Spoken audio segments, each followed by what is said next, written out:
gracias a Dios por este tiempo en que nos permite llegar hasta cada uno de sus hogares. Se les extraña mucho. Es un anhelo el poder verles nuevamente. Desde hace mucho en que estamos en esta cuarentena, hay palabras de la Escritura que han cobrado especial sentido. Una de ellas es el Salmo 133 en su versículo 1, que es la que nos dice: mirad cuán bueno y delicioso es habitar los hermanos juntos y en armonía.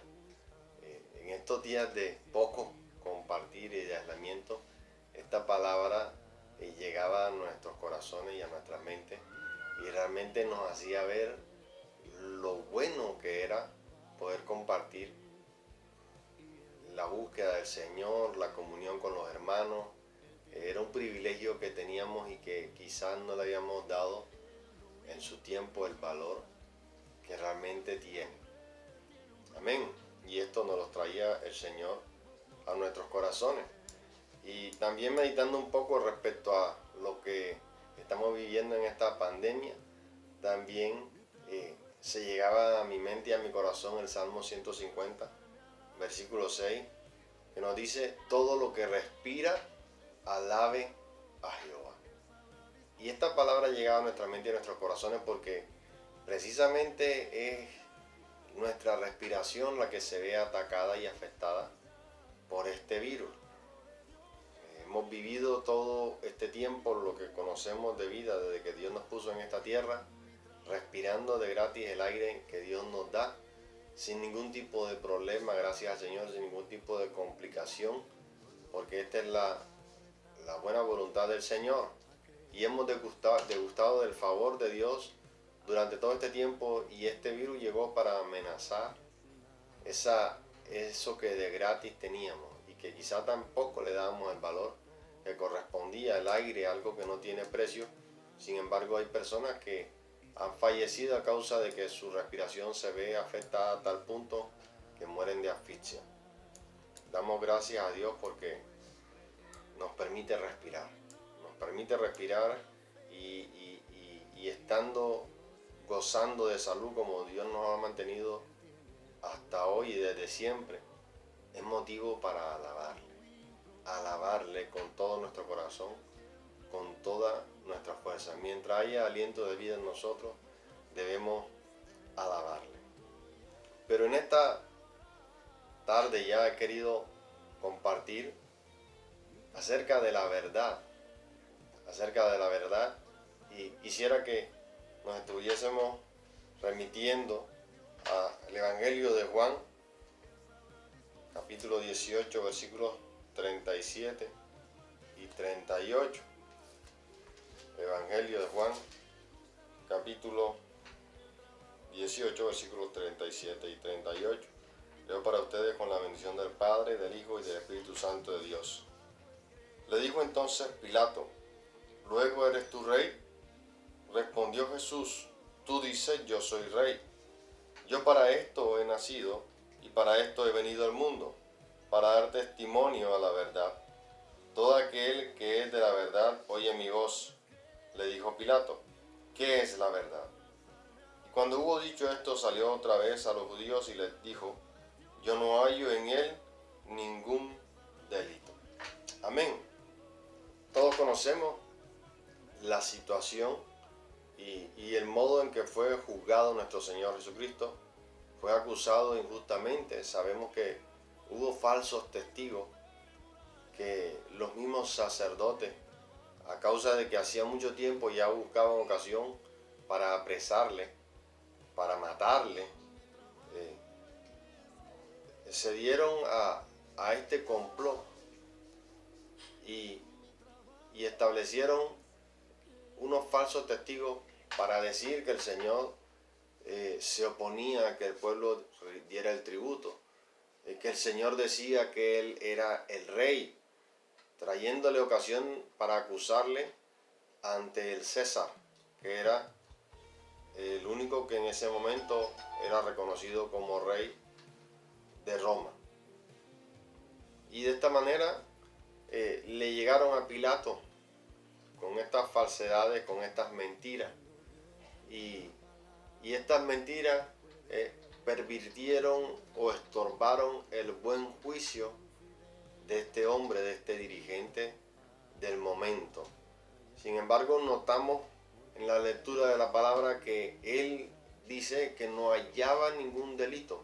Sin embargo, los líderes del Sanedrín insistían en matar a Jesús y para tal fin le acusaron injustamente. Entonces vemos la importancia del conocimiento de la verdad. Vemos la importancia del conocimiento de la verdad, porque en base al conocimiento que nosotros tenemos, tomamos decisiones. Y si lamentablemente tenemos mentiras como fundamento o como nuestro conocimiento, las decisiones que tomaremos serán erróneas, serán malas. Por eso es necesario que conozcamos la verdad. Nuestro Señor Jesucristo nos dijo: y conoceréis la verdad, y la verdad os hará libre. Entonces hay una necesidad fundamental, básica y vital de conocer la verdad. Ahora, le preguntó Pilato al Señor: ¿qué es la verdad? El Señor nos responde también a través de la misma escritura para nosotros. Pilato no tenía esta bendición que nosotros tenemos hoy, es contar con la escritura. El Señor responde más adelante: yo soy el camino, la verdad y la vida. Amén. Él es el camino, la verdad y la vida. Entonces, por fuera de nuestro Señor Jesucristo, no podemos decir que conocemos la verdad. Es necesario conocerle a Él. Es necesario buscar una comunión y una relación con Él. Quisiera que nos estuviéramos remitiendo al libro de los Proverbios. Esta es una palabra que ha hablado desde mucho a mi vida. Proverbios capítulo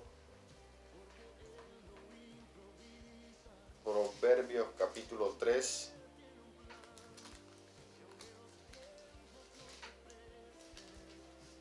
Del 1 al 8.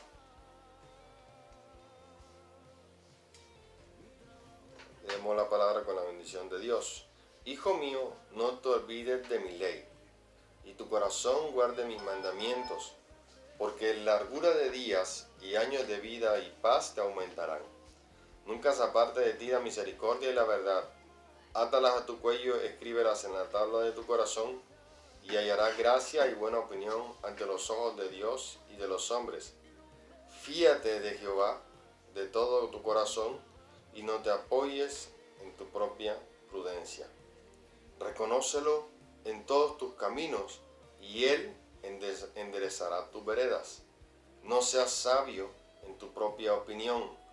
Teme a Jehová y apártate del mal, porque será medicina a tu cuerpo y refrigerio para tus huesos. Entonces quisiera enfatizar el versículo 5, donde dice: fíate de Jehová de todo tu corazón. Confía en Dios de todo tu corazón. ¿Y por qué quiere Dios que nos confiemos en Él y no nos apoyemos en nuestra propia prudencia, en nuestro propio razonamiento? Porque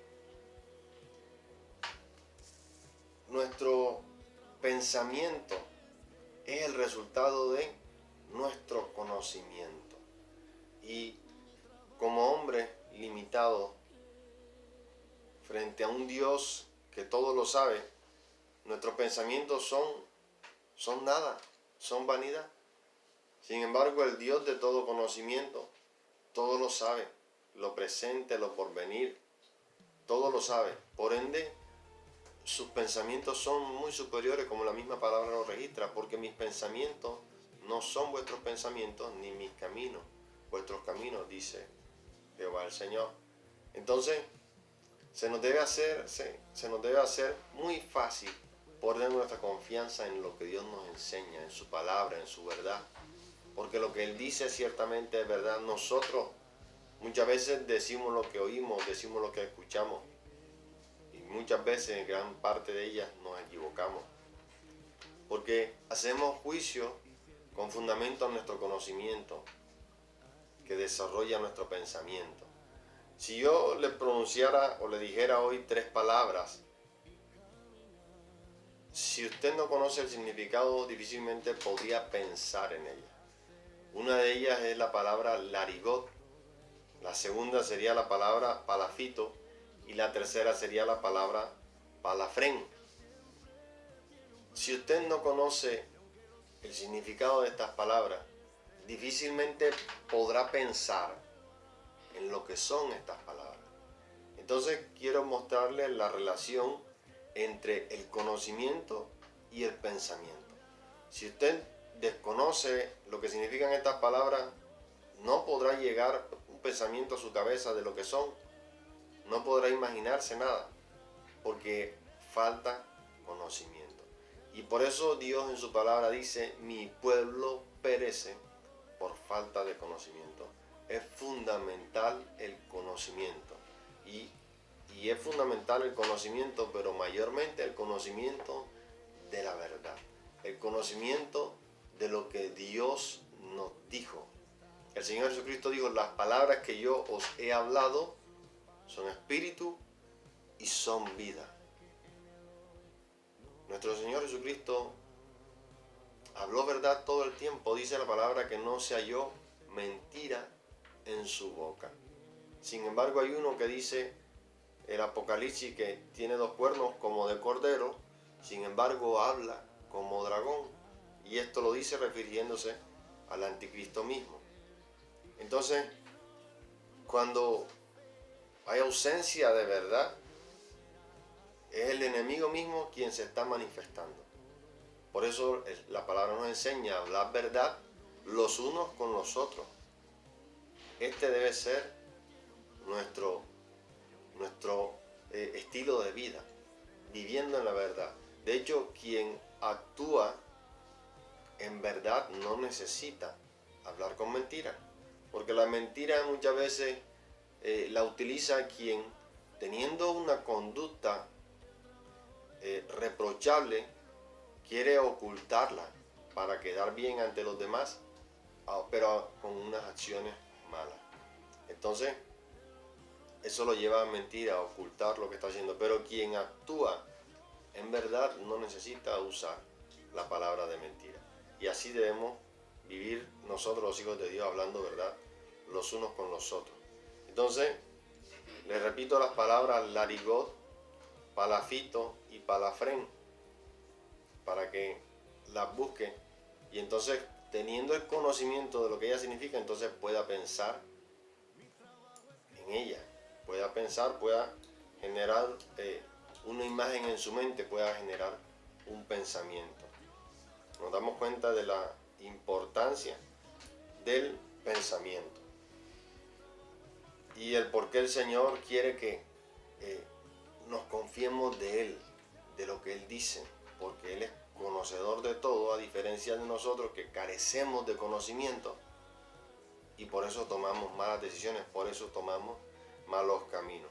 Quisiera leer en el libro de Proverbios capítulo 14, versículo 2. Proverbios capítulo 14, versículo 2. Y dice, el que camina en su rectitud teme a Jehová, mas el de caminos pervertidos lo menosprecia. Hay una identidad en quien camina rectamente para con Dios. Nos identificamos. Hay una sintonía con el Espíritu Santo que nos lleva a hablar verdad y a caminar en integridad. Ahí mismo el versículo 6 dice, el versículo 14 del versículo, el capítulo 16, versículo 2, dice, todos los caminos del hombre son limpios en su propia opinión, pero Jehová pesa los espíritus. Al hombre siempre le parece bien la manera en que está andando, la manera en que está viviendo. Pero dice la palabra que Jehová es quien pone en una balanza si realmente lo que estamos haciendo está bien o está mal, porque realmente Él es el único juez justo. El único que puede juzgar con justo juicio es Él, a causa de que solo Él posee el pleno conocimiento para hacer un buen juicio. Nuestro conocimiento es deficiente, entonces eso hace que nuestro juicio sea imperfecto. Amén. Todos los caminos del hombre son rectos en su propia opinión. Ahora, nos estamos dando cuenta todo lo que ha acontecido en estos días, lo que se ha generado con la pandemia y de dónde ha derivado. Se ha escuchado mucho sobre que ha sido un virus que ha sido modificado genéticamente y que en su estado natural no tenían la capacidad de enfermar a los seres humanos. Pero a causa de esta manipulación genética, hoy tenemos mucha gente enferma y mucha gente muriendo. Entonces yo me remito también a la palabra. Estos hombres, profesando ser sabios, se hicieron necios. Y por su imprudencia, hoy la humanidad entera está pagando las consecuencias. Y espero que en algún momento haya algún responsable por esto, porque no fue toda la humanidad la que decidió sobre si se modificaba o no ese virus, pero sí está siendo toda la humanidad la que está pagando las consecuencias. Muchas de estos que financiaron estos estudios y estas modificaciones son las grandes farmacéuticas, las grandes empresas que buscando y estudiando de manera imprudente modificaron este virus. Y ahora quizás me inquieta un poco que sean las mismas grandes farmacéuticas las que quieran salir más adelante a sacar pecho con una vacuna. Me parece que serían ellos queriendo salir como salvadores cuando ellos mismos fueron los que iniciaron el problema, generando esta modificación genética del virus. Entonces, lo que yo veo, como dice la Escritura, que la raíz de todos los males es el amor al dinero. Estos señores generaron un problema porque ya ellos mismos tenían la solución a la mano. Esto de que en 18 meses, apenas que salió el virus, ya dijeron que en 18 meses iba a estar la cura, ellos mismos establecieron, están dejando tiempo a que sencillamente el virus se propague a toda la humanidad. Y cuando toda la humanidad tenga el virus, que eso debe ser más o menos entre en un año, 18 meses, entonces sí saldrá la vacuna para salir a vacunar entonces como los salvadores y los buenos de todo este escenario, como los héroes, cuando fueron ellos los que generaron precisamente el mal. Y lo que estoy pensando es que el interés es meramente económico. El interés es meramente económico y ha costado la vida de muchas personas. Amén. Sin embargo, conocemos que todo esto es cumplimiento de la Escritura, principio de dolores. Y cuando hablamos de principio de dolores no es para que nos asustemos, porque ciertamente cuando se viene el parto a la mujer hay dolores, y en la medida en que el parto se acerca, los dolores también se aumentan. Pero cuando hablamos de principios de dolores nos estamos refiriendo a que está cerca el alumbramiento, está cerca la venida del Señor por su iglesia, y nosotros debemos estar preparados. Y no debemos temer al hombre por mucho poder que en este mundo tenga. En este mundo hay hombres poderosos. Les decía que en otras enseñanzas que a nosotros nos manipulan en cierta forma como gallinas de gallinero. Solamente están buscando que seamos de alguna manera productivos o generadores de riqueza, que es el único interés que tienen los poderosos de este mundo, y toman decisiones en funciones a su riqueza y a sus negocios. Y a sus negocios sin considerar el bien común, porque raíz de todos los males es el amor al dinero. Sin embargo, aunque haya personas que tengan la capacidad de tomar decisiones que nos afecten a todos, como lo han hecho al modificar este virus y quién sabe qué otras cosas más se estén haciendo a nuestras espaldas, que también van a afectarnos, no debemos temer, porque nuestras vidas están escondidas de Dios. Nuestras vidas le pertenecen a Él. Y la palabra registra a quién sí debemos temer y a quién no debemos temer. Vamos a leer en Lucas capítulo 12, versículos 4 al 7. Lucas capítulo 12, versículos 4 al 7. Dice la Escritura: mas os digo, amigos míos, no temáis a los que matan el cuerpo y después nada más pueden hacer. Pero os enseñaré a quién debéis temer. Temed a aquel que después de haber quitado la vida, tiene poder para echarla en el infierno. Sí, os digo, a este temed. Amén. A este debemos temer. Y este es nuestro Dios.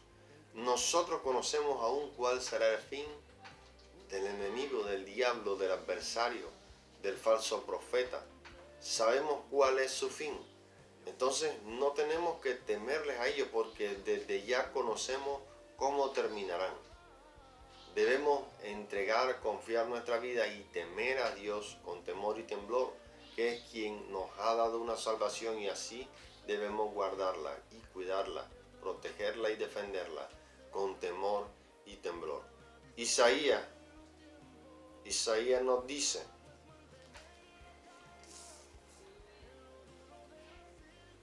capítulo 8, versículo 13.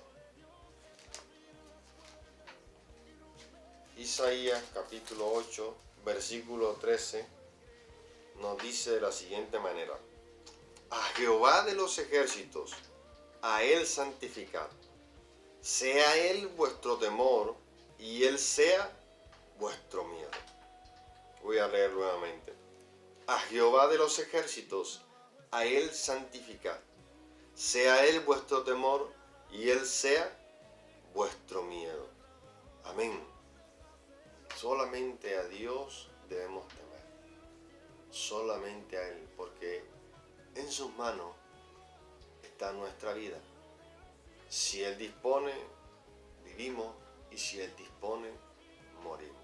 Nuestro Señor Jesucristo dijo: aquel que quiera hallar su vida, que quiera guardarla, que quiera preservarla, la perderá. Pero aquel que la pierda por mi causa, entonces la ganará.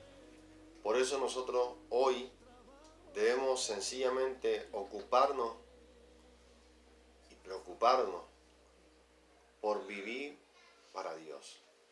Sea que vivamos, sea que muramos, que sea la voluntad de Dios haciéndose en nuestra vida. Debemos darnos cuenta que los días se han acortado y que la venida del Señor cada vez está más cerca. Y que esto que estamos viviendo es temporal. Y es temporal, no debemos preocuparnos ni ocuparnos más de esto. Antes debemos decir: sí, ven, Señor Jesús. Pero para poder decir esto debemos tener la confianza de que le estamos buscando y amando, como dice la Escritura, con toda nuestra alma, con toda nuestra mente, con todo nuestro corazón, con toda nuestra fuerza. De esta manera debemos buscar a Dios, perseverar en la comunión, en la búsqueda. Dios quiere precisamente y permite este tipo de escenario como el que hoy vivimos, para que cada uno, de una manera muy personal, muy íntima, se acerque a su presencia. Porque quizás nos hemos acostumbrado en los templos a llegar, sentarnos, recibir una palabra, que nos hablen, y nos vamos a la casa y regresamos luego de 2 o 3 días nuevamente al templo, pero no buscamos a Dios en la intimidad, no tenemos una comunión personal con Él. porque nos cuesta leer la palabra y pedirle al Señor que nos hable. Y sepamos que Dios quiere darnos a cada uno de nosotros un crecimiento personal, un crecimiento individual. Y Él mismo le dijo a sus discípulos, cuando estaba con ellos, hay muchas cosas que tengo que deciros, pero no las podéis sobrellevar ahora. Cuando venga el Espíritu de verdad, Él los guiará a toda verdad. Y nosotros hoy tenemos al glorioso Espíritu Santo que nos enseña y nos revela, que hace que la palabra cumpla ese efecto como espada de doble filo que penetra y discierne los pensamientos y las intenciones del corazón. Esta es la obra del Espíritu Santo y Él nos enseña, nos ayuda a comprender la palabra. Y hoy leemos la Escritura en un pasaje y a la vuelta de un año o 2 semanas, lo que Dios quiera, nos habla de una manera distinta leyendo la misma Escritura. Y esto porque la palabra de Dios es viva y eficaz, y capaz de vivificarnos cada día. Amén. Pero es necesario darnos, entregarnos para que el Espíritu Santo obre en nosotros. Porque la búsqueda del conocimiento no es, el encontrarlo no es algo de hombre, sino que es de Dios. La palabra registra que para el hombre natural las cosas espirituales son locura, porque han de discernirse espiritualmente. Sin el Espíritu Santo, esta palabra se vuelve letra muerta, como lo registra la misma palabra. La letra es muerta, el Espíritu es el que da vida. Amén. Cuando Pablo hacía su defensa delante de Agripa, Festo le dice: Pablo, tú estás loco, la mucha palabra te está volviendo loco. Y Pablo le dice: no, estoy hablando con verdad. Y es que cuando nos hemos acostumbrado tanto tiempo a escuchar mentiras, cuando escuchamos una verdad, la tenemos por locura. Y eso le pasa a este mundo. Por eso se resiste muchas veces a la predicación del Evangelio. Quiero que leamos ese pasaje para que nos ubiquemos un poco. Se encuentra en Hechos capítulo 26, versículos 24 y 25. Pablo hacía su defensa y estaba delante del rey Agripa. Hechos 26, 24 y 25.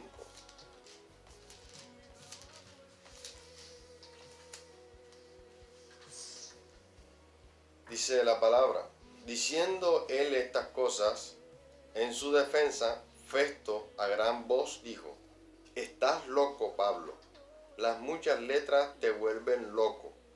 Mas él dijo: no estoy loco, excelentísimo Festo, sino que hablo palabras de verdad y de cordura. Amén. Volvemos a la pregunta que hizo Pilato: ¿qué es la verdad? ¿Qué es la verdad? ¿Cómo el hombre puede encontrarla? ¿Cómo puede el hombre escarbar y encontrarla en medio de tanta mentira? Solo sopesando todo a la luz de la palabra podemos entender que es verdad. Porque solo la palabra de Dios es verdad. Solo la palabra de Dios es verdad. Y todo lo que el hombre dice que se ajusta a la Escritura, entonces podemos tomarlo también como una verdad. Pero si contradice lo que Dios dice, entonces esto es una mentira. Por eso se hace necesario que nosotros conozcamos lo que Dios nos dice, porque este es nuestro referente. Este es nuestro referente. Esta es nuestra guía. Como dice la misma Escritura, que lámpara es a mis pies tu palabra. Nos gozamos, le damos gracias a Dios por este tiempo donde nos permite compartir. Nos hemos alegrado viendo los videos de muchos de los jóvenes. Quisimos que fueran ellos los primeros porque de pronto podíamos empezar nosotros, pero no era lo mismo. La motivación no iba a ser la misma cuando ellos fueron los pioneros. Ellos fueron los que dieron el primer paso con este tema de los videos algo de innovación, y a los jóvenes y a los niños siempre les gustan la novedad. Y vemos los resultados, vemos el fruto, porque quienes nunca habían enseñado o compartido una palabra en esta ocasión, algunos cortas, algunos muy extensas, muy buenas, dieron este paso. Y es un principio. Todo tiene un principio. Todas las cosas tienen un primer paso. Y el primer paso nos lleva al segundo, nos lleva al crecimiento, nos lleva al desarrollo. Mientras no demos el primer paso, nunca saldremos del lugar donde estamos. Pero cuando damos el primer paso, estamos más cerca de a donde Dios nos quiere llevar. Entonces les invitamos a que continúen aprovechando bien el tiempo.